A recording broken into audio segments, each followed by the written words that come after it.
Aujourd'hui, la douleur des nouveau-nés est une préoccupation majeure. Mais il y a à peine 30 ans, on croyait que les bébés ne ressentaient rien. On les opérait même sans anesthésie.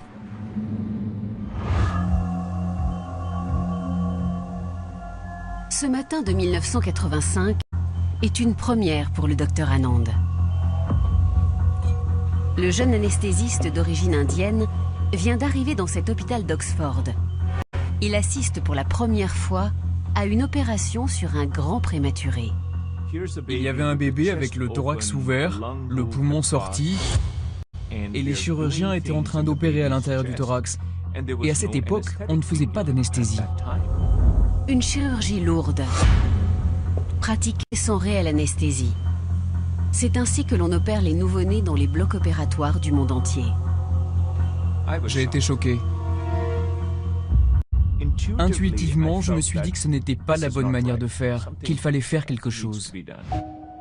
C'est la révolte de ce jeune médecin qui va mettre fin à un déni qui dure depuis des décennies, la douleur des nouveau-nés.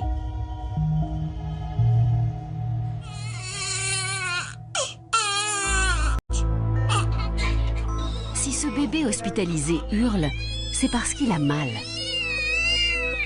Ce qui semble aujourd'hui une évidence ne l'était pas il y a quelques années encore. Les médecins étaient persuadés que les nouveau-nés n'avaient pas la capacité de ressentir la douleur. Pendant très longtemps, dans l'histoire de la médecine, on a considéré que les bébés, surtout les prématurés, ne souffraient pas.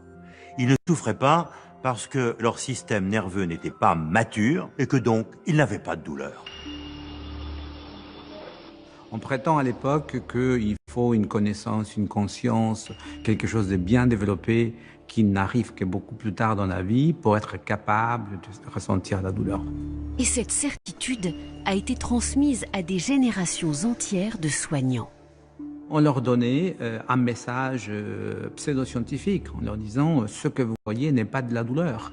Ce que vous voyez, c'est juste une réaction et c'est juste un réflexe. » Le dogme de l'insensibilité des nouveau-nés était aussi renforcé par la méconnaissance des médicaments antidouleurs.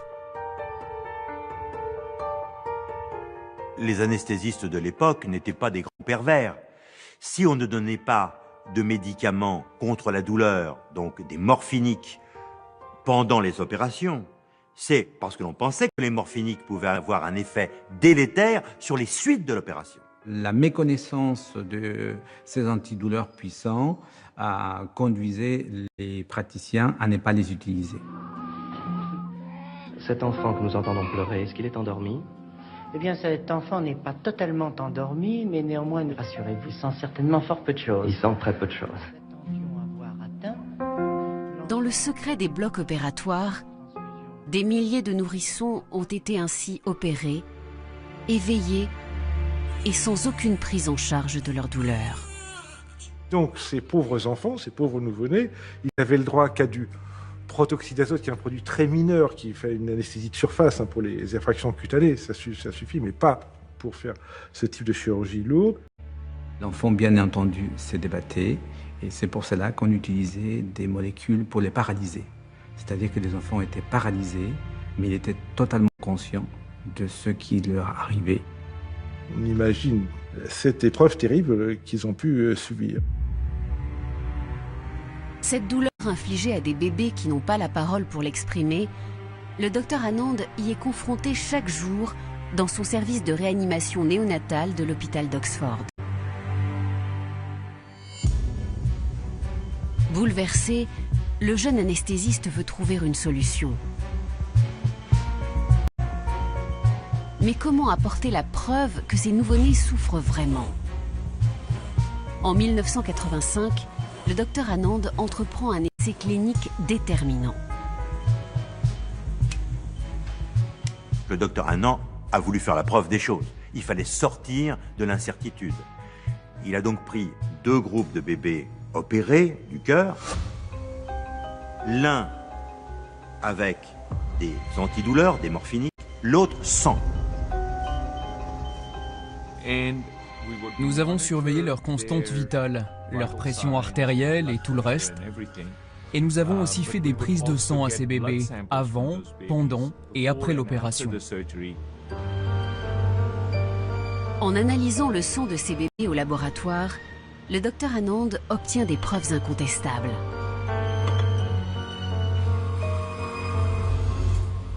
Le groupe qui n'est pas traité contre la douleur a toutes les hormones du stress qui augmentent dans des proportions considérables, alors que dans l'autre groupe, eh bien, tous ces éléments restent normaux.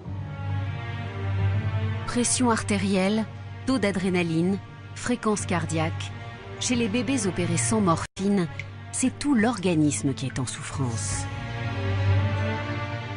On s'est rendu compte que les nouveau-nés ressentaient sans doute la douleur.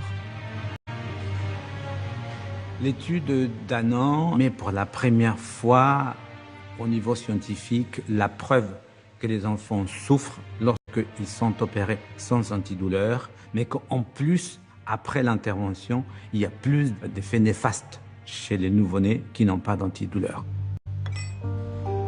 L'existence de la douleur des nouveau-nés devient une réalité scientifique. Le docteur Anand veut maintenant convaincre les médecins du monde entier. Il adresse son étude aux revues médicales les plus prestigieuses. Le 31 janvier 1987, le Lancet publie son article. C'était une immense satisfaction pour moi de voir les résultats publiés dans une revue scientifique de référence comme le Lancet. À l'époque, ça a eu un impact énorme.